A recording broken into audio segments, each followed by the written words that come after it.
I haven't seen updates for a while.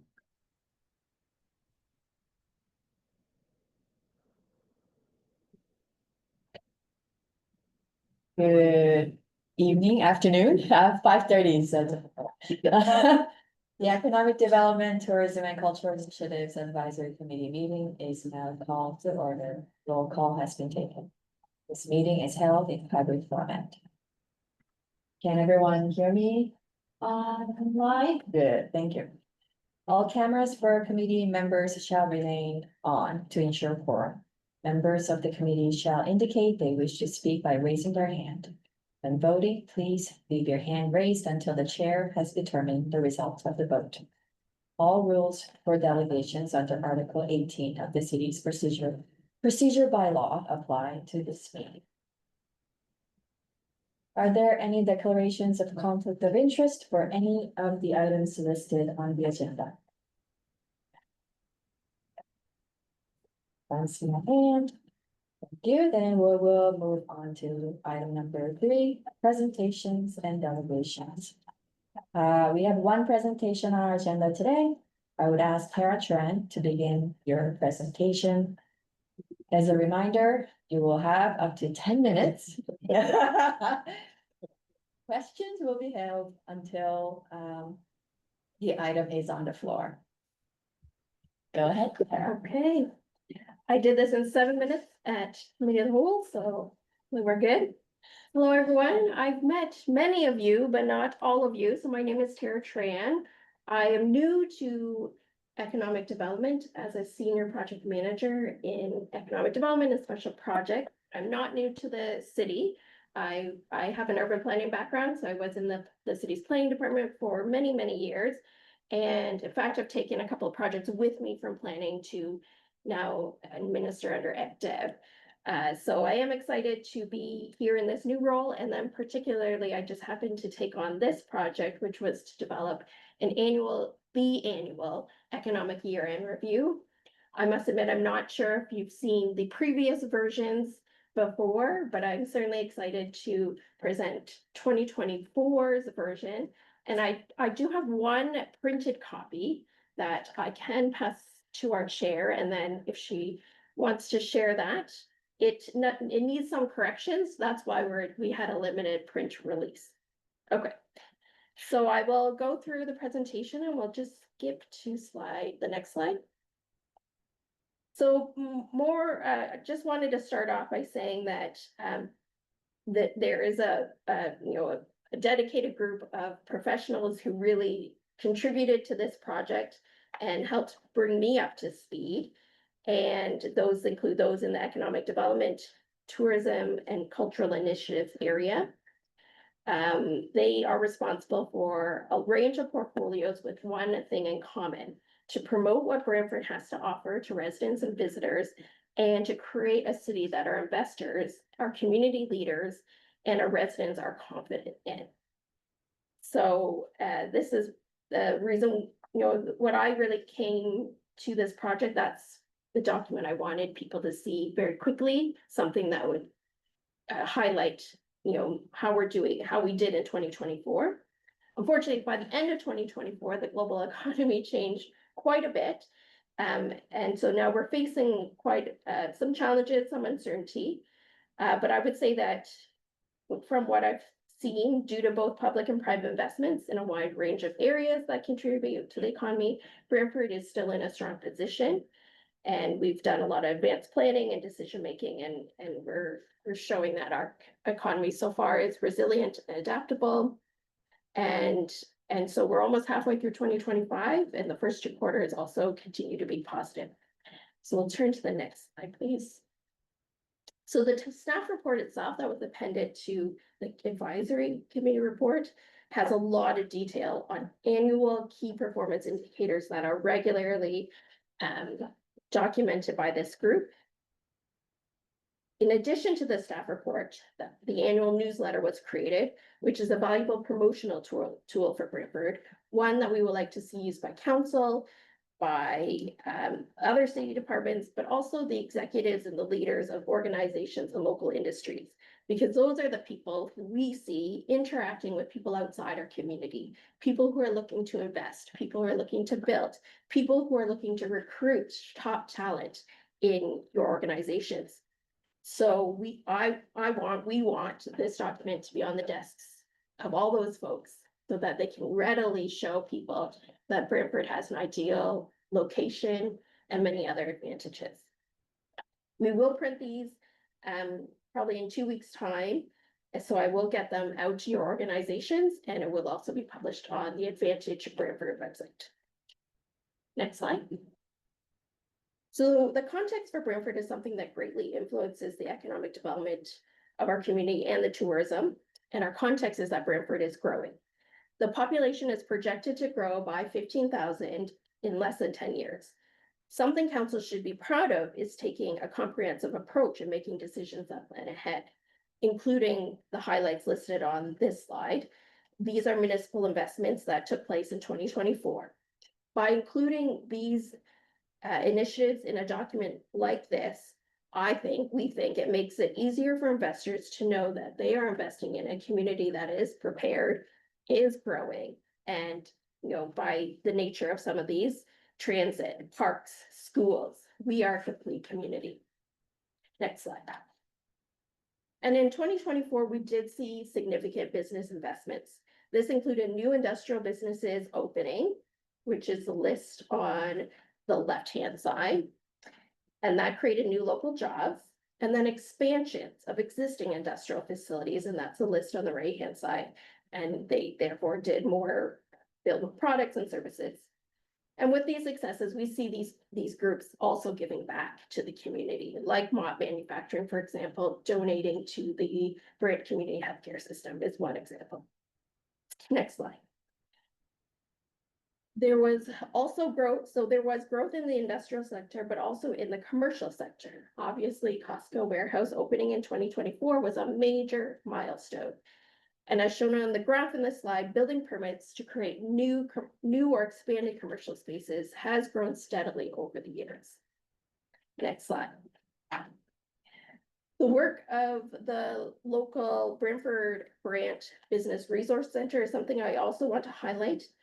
The BRC has been operating for over 20 years, and a provincially funded program administered by the BRC marked its 10th anniversary in 2024.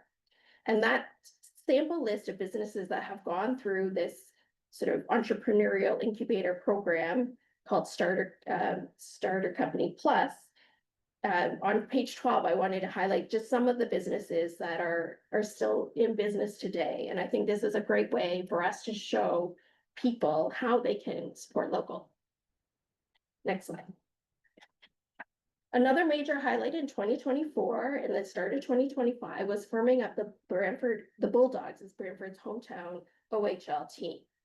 The team made it to the second round of playoffs this year, which meant 6 additional home games on top of the 36 regular season home games. Attendance at games translated to patrons at local restaurants, retail, and even hotel stays for some. We know that there is economic impact and most definitely amazing vibrancy that comes with having this respected OHL franchise in our community. Next slide. Continuing with other tourism highlights, let's talk about Discover Brantford. The tourism team saw an increase in attendance across various venues and events. And this makes sense because the city's largest tourist market are those who are visiting family and friends. And guess what? That market is growing because our residents are growing in number. So in 2024, we saw more attendance at even more shows that were booked to perform at the Sanderson Center. And these are the numbers. Next slide. Our team also organized more events and saw that translate to more visitors at the farmers market last year. And just to follow up, a member of council asked whether or not the vendors are seeing any financial impact or gain from the increased visitors to the market. And anecdotally, the vendors have said that year over year, they're seeing an increase in sales. In fact, in 2024, the rental rates for vendors was increased by 3%, but that did not impact vacancy. So I think it is good news that more visitors are coming to the market and it's creating overall vibrancy for the downtown as well. Next slide. And more events and tourism mean more activity in the local economy. Therefore, in 2024, the city created the municipal accommodation tax, which collects a tax which is collected on hotel stays in town. Last year, 616,000 was collected in the first year to this newly created municipal tourism corporation that is a separate entity collecting this tax. And this is another example of a proactive initiative by council, this time for tourism, to reinvest in itself.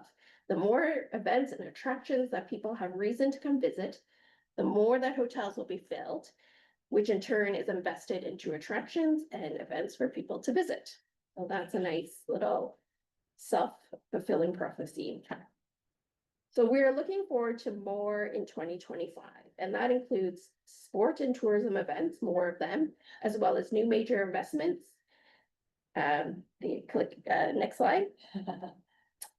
These and other initiatives have solidified. Oh, sorry, I should point out that this picture is from Doors Open, that Christina's group organized, which I attended, which is great. So next slide.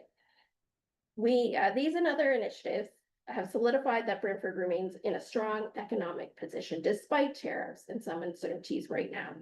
We have a strong foundation and continue to see investments, and every indication so far, including the recently reported employment rates, indicate that Brantford will navigate 2025 confidently, if not see growth and new investment again. So that concludes my presentation, and I definitely welcome your questions. Thank you. Thank you, Tara. Any questions about the presentation? Yes. You had mentioned about the building permits. Is that information easily accessible? I know at one time they used to publish those numbers and what properties and things like that. That seems to have disappeared. So I believe there's still monthly reporting on building permits. However, probably you have to search for that. So I will make note of that if that seems like something people want readily at their fingertips. I'll see what the city can do on that front.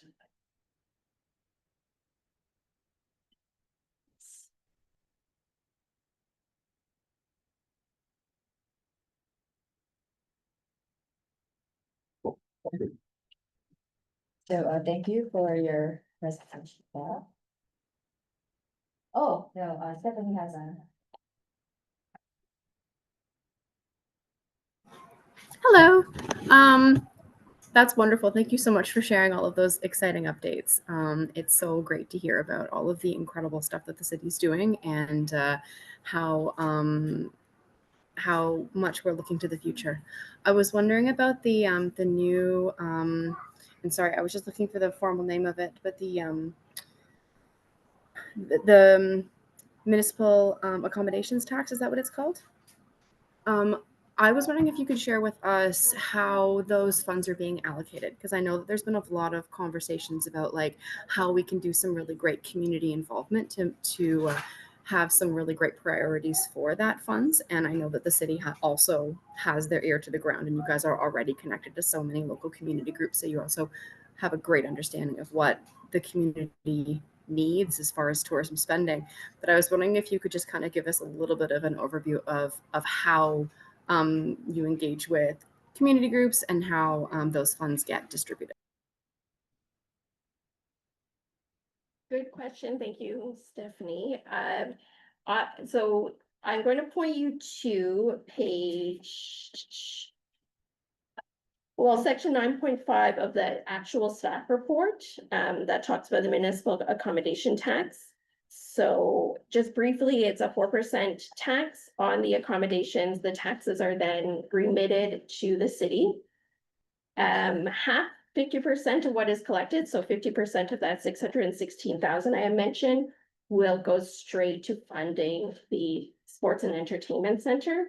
And then the other 50% will be determined how it's used by that separate corporation that was created, the tourism corporation, and members, a board of directors has been recruited to then decide how that 50% would be spent. I think there are only maybe in the second or third meeting. So I think they're very early stages on firming up their process. And unfortunately, I'm not too familiar with how they've been doing. So I would encourage you to maybe look at the municipal service, or so the municipal, what do we call it, Brantford Tourism Development Corporation, and see if they have an online presence, and certainly, you know, be involved if that opportunity exists. I must admit, I don't know much more than that. Thank you. Steph, Thank you. any other questions? If not, let's move on to item number 4. We'll now consider item 4.1. Can I please have a mover and seconder to place the item on the floor? Okay. I saw your hand first. I'll move by, sorry, I forgot your name. And my name is Austin. Yes. Seconded by. Thank you. Now the item is on the floor. Any discussion?